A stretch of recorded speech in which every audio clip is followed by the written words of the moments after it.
Good morning, I'm Sue Perez, your host of Joy in Our Town. Well, this morning we're going to be talking about how your teeth can tell you a lot about your health. And then in the second part of our show this morning, we're going to talk about children and mercury fillings. But to get into this subject matter, we have here today Dr. Alireza Panahpour. And join me in welcoming him. Doctor, thank you so much for being here with us. Thank you so much for having me. You gave me permission to call you Dr. Pana. Please. So I don't have to say that again. No. Okay, thank you so much. Well, it's exciting to learn that our teeth can tell us about our health. And so you talk about something called systemic dentistry. Yes, ma'am. Can you define that for us, sir? Absolutely. Systemic dentistry is more of a new era of dentistry. Okay. Where we pay much more attention to the diseases of the oral cavity, hard tissue, soft tissue, teeth, bone, and the gums. Much closer attention, and the close association of these diseases to the rest of the body. Okay. There's a lot of information now, a lot of research on chronic inflammation, how it's basically the culprit, the common denominator to a lot of our other illnesses, anywhere from diabetes to GI issues to even cancer. So as a dentist, I take the responsibility of always making sure that I'm able to help my patients on all those different levels. All right. Could you give us some specific examples of how one's tied into the other? Absolutely.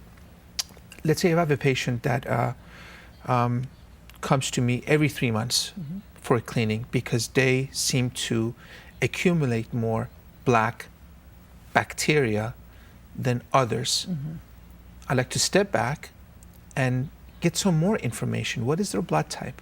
What is their diet like? Basically, be kind of curious and try to figure out and help them figure out what is going on. Most cases is always a hormonal issue with women.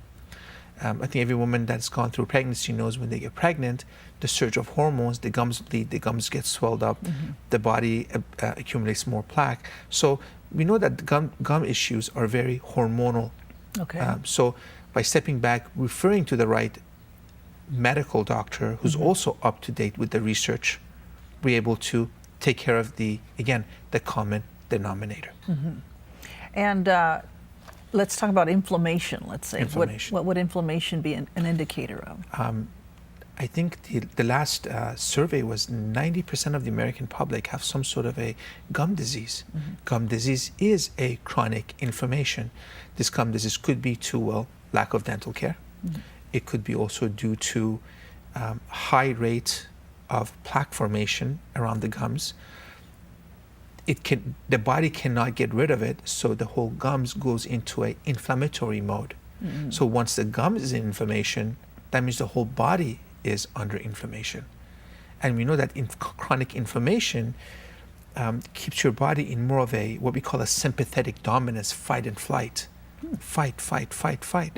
That puts stress on the thyroid. Would we call that like a stress of some sort? Is the stress the body's going through because of that chronic issue. Okay. So that starts affecting your thyroid, your adrenals, organs, liver, so forth and so on. So again, it's stepping back, trying to look at the whole picture, not just be, okay, well, there's your cleaning, thank you so much, see you in 3 months. Yeah. I don't believe in that. I believe in more of a preventive measures of therapy. Now, I am a proponent of regular dental visits. I have not heard of this term systemic dentistry. How new is it? Am I just way behind, or? No. Well, and how is it being received? Well, dental health, you know, in the 1800s and early 1900s, it was very focused on the overall health. Okay. Unfortunately, through years, different reasons, dentistry has become just like the way you look at a corner and you can see a McDonald's, these three different types of fast food chains. This is kind of what dentistry has become. You look at any corner, you have like 3 different dental offices that are going on. So, and it's unfortunately it's become more of a drill it, fill it, bill it type of. But I didn't go to school for that. I went to school to be able to help my patient on all different levels. Okay. It requires a lot of research, a lot of continuous education, but that's why I'm there. Now, this seems to me, just from my observation, that you've gone above and beyond the call of duty here from what, in my mind, is a typical dentist. So, how is it being received in that? Are people responding like, I'll leave that to my doctor, or are they saying, oh, cooperating with it? Thank God for the internet. Okay.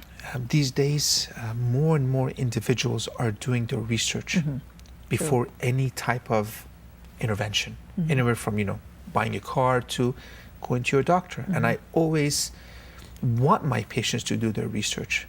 So more and more patients are coming to us asking their doctors, how about nutrition? How about this? I'm taking echinacea, I'm taking garlic. How is this helping? So what I've learned more from my patients than any courses I've taken. Okay, interesting. So, and I never want to be kind of dumbfounded. Yeah. So being involved with all this new research that is coming out and that's available to us by looking for it. My grandfather used to say, the eyes cannot see what the mind doesn't know. That's good. So if you learn it, you know it. Yeah. Now, how does this play with the insurance industry in that, are you limited as to what level or extent of recommendations you can make as a dentist? No, I use all the same codes that has been provided me by the American Dental Association. There are few therapies out there that the insurance doesn't cover, and the patient has a choice of doing it or not doing it. But the future of insurance, Scientific America, I'm sure you're familiar with the magazine, a few months ago had a fantastic article on dentistry and medicine. The future of insurance is medical dental will be combined together. Okay. All right, so they're seeing that. In other words, it's coming full circle. Absolutely, absolutely, because more and more our countries are shifting to that type of a paradigm. Do you feel with what you're doing now, do you feel that then it's easier for a dentist who has limited himself to just, I think you said drill it, fill it, and bill it? Is it easier to just kind of resort to that then and not take on? I think it's more individual based.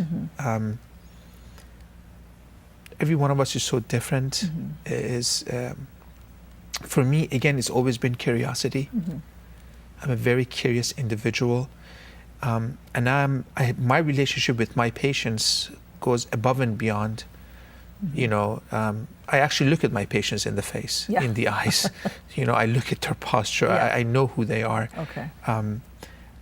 It's all about priorities in life. I think it's not what you have, is what you do with it. Okay, good. I was given the title Doctor of Dental Surgery, and I take that very seriously. Now, do you work directly in conjunction with the medical doctor then? Absolutely. I'm fortunate enough